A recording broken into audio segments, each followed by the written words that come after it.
शादी की एडवाइस, शादी की एडवाइस, शादी की एडवाइस, शादी की एडवाइस।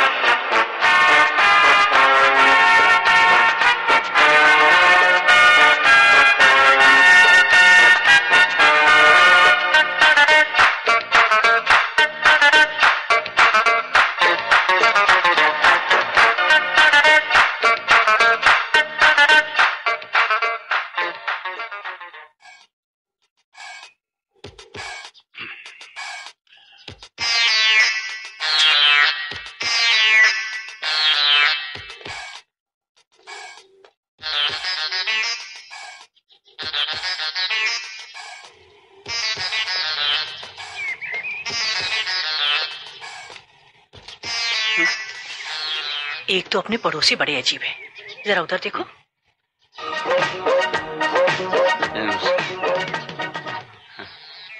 हर वक्त बाहर ही खड़े रहते हैं और अपने घर आने वाले हर गेस्ट पर नजर रखते हैं। क्या करूं, उनकी आदत ही ऐसी है।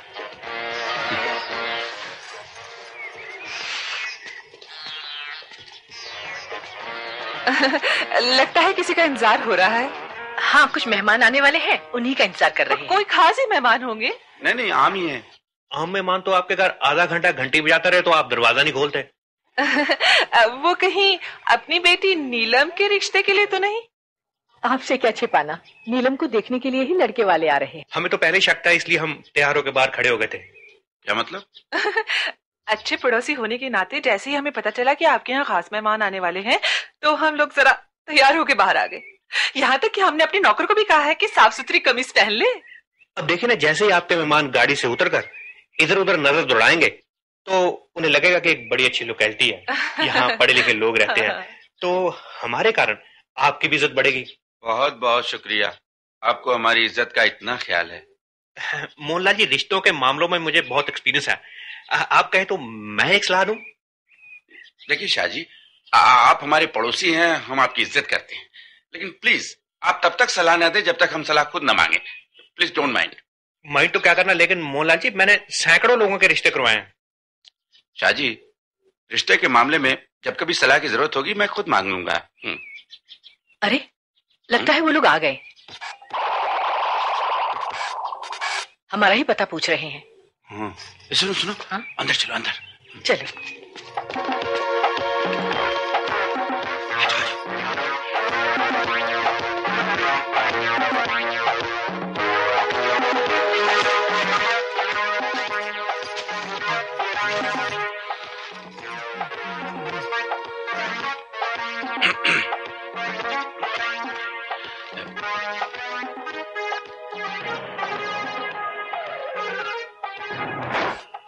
जल्दी करो। क्या चिल्लाते रहते हो? Shut up! You shut up, एकदम चुप। चलो।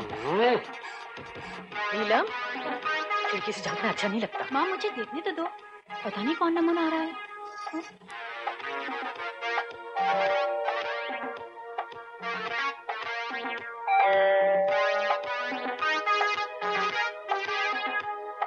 हेलो सक्सेना साहब। जय हिंद। Thank you. आइए, आ रही है। नमस्ते जी। सक्सेना साहब, घर ढूंढने में मुश्किल तो नहीं हुई? 1 घंटा लग गया आपका घर ढूंढने में। बिना एड्रेस के बड़ी मुश्किल से मिला है आपका घर। लेकिन मैंने उस दिन एड्रेस लिखवाया तो था आपको। बात यह है, आपका एड्रेस मैं घर भूला है। मैंने सोचा किसी पान वाले से पूछ लेंगे। आफ्टर ऑल आप एक्साइज के इतने बड़े ऑफिसर हैं, आपका घर तो हर कोई जानता होगा। कहाँ जी, ये तो इतने सीधे साधे ऑफिसर हैं कि इनके ऑफिस में ही कई लोग इन्हें नहीं पहचानते।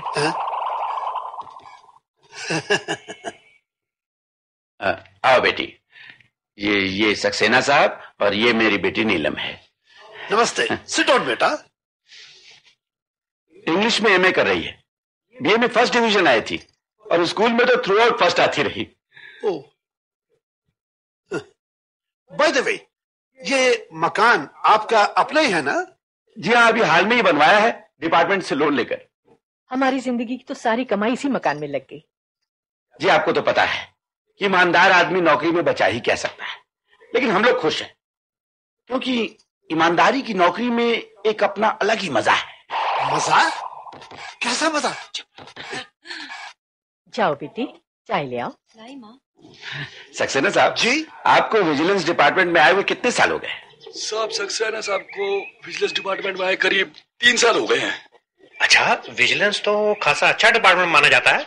आप इस बात से अंदाजा लगाए कि 3 साल के अंदर इन्होंने 3 मंजिला कोठी खड़ी कर ली और शहर के बाहर 3 एकड़ का फार्म हाउस बना लिया। Very dashing officer. भाई ऐसे अफसर के तो ड्राइवर का ही बड़ा रौब होता है। जी हमारा क्या रौब, हम तो बस गाड़ी की लॉक बुक एडजस्ट करने में लगे रहते हैं। गाड़ी तो साहब की चलती बहुत है। अच्छा, रोज 3-3 रिश्ते देखते हैं जी। 30,000 किलोमीटर तो रिश्ते देखने में गाड़ी चल गई होगी। अभी और पता नहीं कितना तेल फूकेंगे। फिर तो बस देश का पेट्रोल बचाने का मेरे ख्याल से बस एक ही तरीका है। वो क्या? सरकार को चाहिए आपके साहब के लड़के के लिए खुद जल्द से जल्द लड़की ढूंढ के दे। अच्छा हम चलते हैं। अरे सक्सेना साहब, आप इतनी जल्दी जा रहे हैं?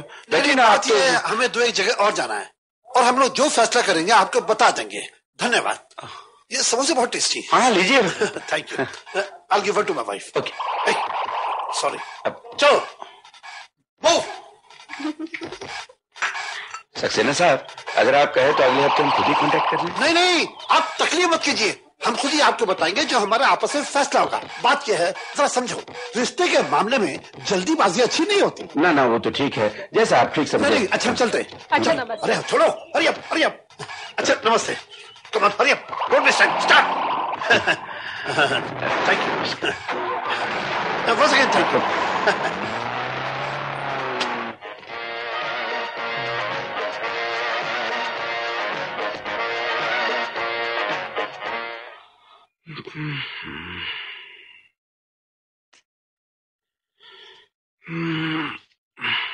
मुझे तो कम ही उम्मीद लगती है।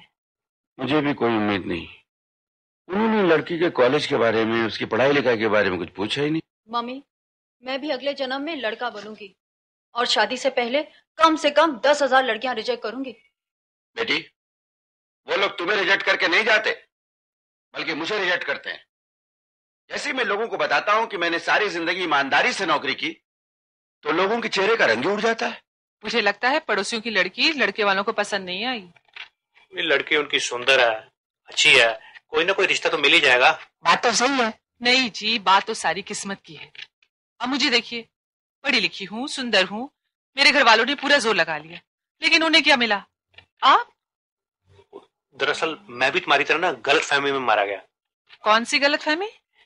जैसे तुम्हें अपनी सुंदरता की गलत फहमी हो गई है ना, मुझे भी तुम्हारी सुंदरता की गलत फहमी हो गई थी। मुझे तो अपने बारे में कोई गलत फहमी नहीं है। शादी से पहले जब मैं कॉलेज के लिए निकलती थी तो हजारों लड़के बन सवर के मोड़ों पे, बाजारों में, छतों पे मुझे देखने के लिए खड़े हो जाते थे। साले कुत्ते कमीने। अब हो रही है ना जेलसी? जेलसी तो होनी है। साले सब के सब बच गए। किससे? शादी से। घूरते घूरे फंस गया मैं गरीब। वैसे बात तो सही है। ये क्या रट लगा रखी है? बात तो सही है, बात तो सही है। नौकर का काम है मालिक की हर बात को सही कहना और हाँ में मान जाना। नौकर तो वैसे अपना समझदार है। आप देखिए ना, कई बार आप इतनी मूर्खतापूर्ण सलाह देते हैं, फिर भी मैं कहता हूँ बात तो सही है। ठीक है यार, तुम अपनी रंगीन कमीज उतारो और जाकर बर्तन साफ करो। शाह जी, बर्तनों की बारी तो आज आपकी है, मेरी बारी तो सब्जी काटने की थी, वो हमने मिलजुल के काट ली। ओ बात सुन भाई, तुम मोहल्ले में दूसरे नौकरों से ये तो नहीं कहता कि आधे बर्तन मैं साफ करता हूँ? नहीं शाह जी, मुझे आपकी इज्जत का पूरा ख्याल है। मैं तो सबसे यही कहता हूँ कि सारे बर्तन आप ही साफ करते हो। ओ तुझे शर्म नहीं आती ऐसी बातें करते हुए? नहीं शाह जी, नौकरी से पहले यह शर्त थी कि मैं बर्तन साफ नहीं करूंगा। ये तो मेरी शराफत है कि मैं आपके तरस खाकर बर्तनों में आपका हाथ बटा देता हूँ। अच्छा, उठ यहाँ से। उठ के क्या करना है? फ्रिज में से खीर निकाल के खा ले और जो बच जाए हमें दे देना। ये ठीक है, कम से कम इज्जत का काम तो है। आप कोई नौकरी क्यों नहीं कर लेते? दीपी, नौकरी तो मैं तब करूँ ना अगर मुझे पैसों की कमी हो। बात पैसों की नहीं है, आदमी घर बैठे अच्छा नहीं लगता, और कुछ नहीं तो आपका दिल लगा रहेगा। दिल तो तब लगता है ना दीपी अगर नौकरी अपनी पसंद की हो, और मैं नौकरी वहां कर सकता हूँ जहाँ लोग मेरी सलाह माने। तुम्हें तो पता ही है कि मुझे सलाह देने का शौक है। सलाह कोई किसी की नहीं मानता, आप कोई और काम कर लीजिए बस। दीपी, सलाह की तो हर एक को जरूरत होती है। अब जितने भी बड़े बड़े नेता हैं, बड़े बड़े अफसर हैं, हर एक ने अपने सलाहकार रखे होते हैं। आप अपने पड़ोसी मोहनलाल से क्यों नहीं बात करते? आखिर इटियो है, हो सकता है आपको कोई काम दिला दे। वो मोहनलाल तो बड़ा खुश का आदमी है, उसके दफ्तर में तो जो भी जाता है वो तो रोता हुआ ही बाहर आता है। बड़ा नालायक अफसर है यार। कब रिटायर हो रहा है ये? अभी तो है 1 साल। क्यों जी, आपका क्या हुआ? अरे भाई, ईमानदारी की भी कोई कीमत होती है। देखिए साहब, मैंने तो आपको पहले ही कहा था कि साहब बहुत सख्त है, लेन देन की कोई बात मत करना। लेकिन मैं तो हैरान हूं यार कि ऐसे ईमानदार अफसर का गुजारा कैसे चलता होगा। देखो ना, मेरे केस में 30,000 रुपए फाइन लगा दिए। मैंने बहुत समझाया कि फाइन से आपको क्या फायदा साहब, वो तो सरकारी खजाने में जमा हो जाएगा, लेकिन मेरी बातें नहीं समझता। अब क्या करे साहब, इनके साथ साथ तो हमारी रेपुटेशन भी खराब हो रही है, समझते ही नहीं। चलो 1 साल की तो बात है, निकाल लेंगे किसी तरह। निकाल लो भाई।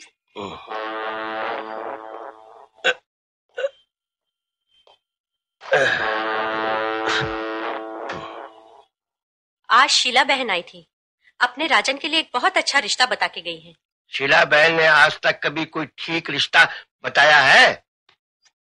अरे वो बेचारी तो कितनी दौड़ धूप कर रही है अपने राजन के लिए। पिछले हफ्ते भी वो एक रिश्ता लेकर के आई थी, कहती थी बड़ा अच्छा खानदान है, लड़की के बाप का रेस्टोरेंट है। बाद में पता चला मैडम कि वो शराब की दुकान के आगे बैठ करके उबले हुए अंडे बेचता है। नहीं नहीं, इस बार किसी ईटीओ की लड़की सजेस्ट करके गई है। ईटीओ? कौन सा ईटीओ? ईटीओ है कोई मोहनलाल। मोहनलाल? अरे नहीं नहीं, उसका रेपुटेशन बहुत खराब है। आपको कैसे मालूम?